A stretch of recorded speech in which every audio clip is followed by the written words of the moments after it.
I never meant to overhear that conversation that night, but sometimes fate forces you to face truths you'd rather never know. It was close to midnight when I returned from the store, carrying a bag with a bottle of cheap wine and a couple of frozen dinners, the kind that quietly says, "This marriage is barely surviving."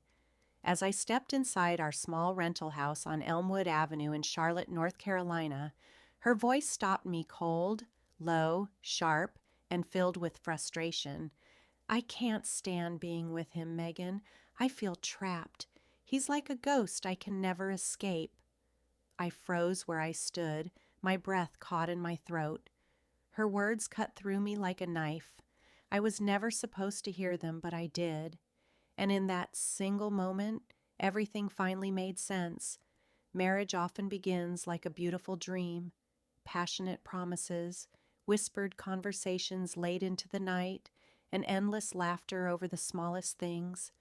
Then, slowly, it changes into ordinary routines, silent car rides, and nights where you notice the person beside you quietly turning away before falling asleep. I met Claire when we were both in our early 20s, young, fearless, and chasing dreams that always seemed just beyond our reach. Back then, her eyes would light up whenever she looked at me, as if I were her entire world. I lived for that feeling, but with time, that sparkle slowly disappeared. Maybe it simply faded away. She became more distant while I became painfully predictable.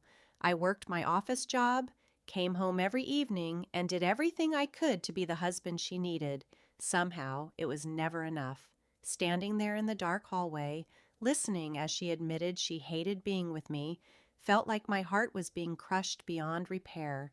I could have walked into the room, demanded an explanation, or begged for answers. Instead, I quietly went upstairs, packed a few clothes into a duffel bag, and slipped out the front door.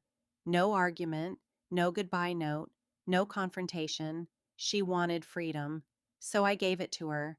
I drove to a rundown motel just off I-77 near Carowinds, a place with peeling paint, flickering lights, and the lingering smell of hopelessness.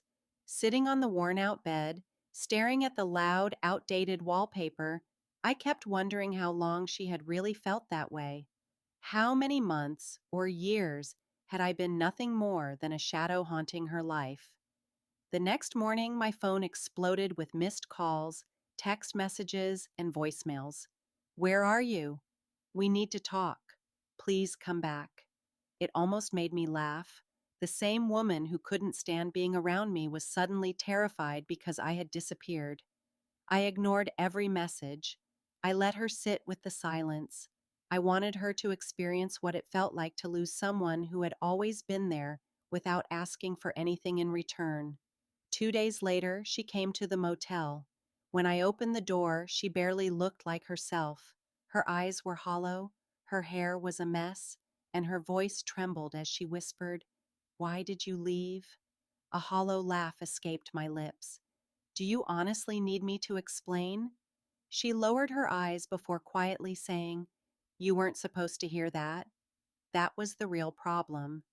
Not that she had said those words, only that I had heard them. Something inside me shattered completely.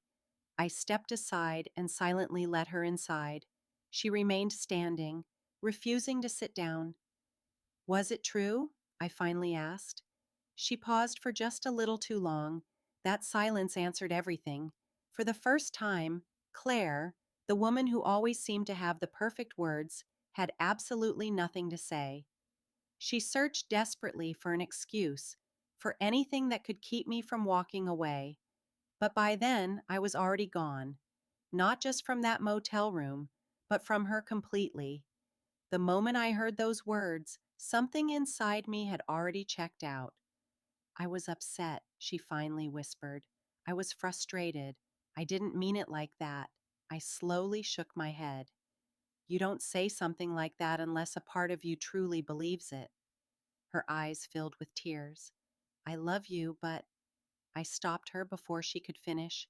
"Don't. I don't need the but. I already know how this story ends." She broke down, crying uncontrollably. but I didn't move toward her.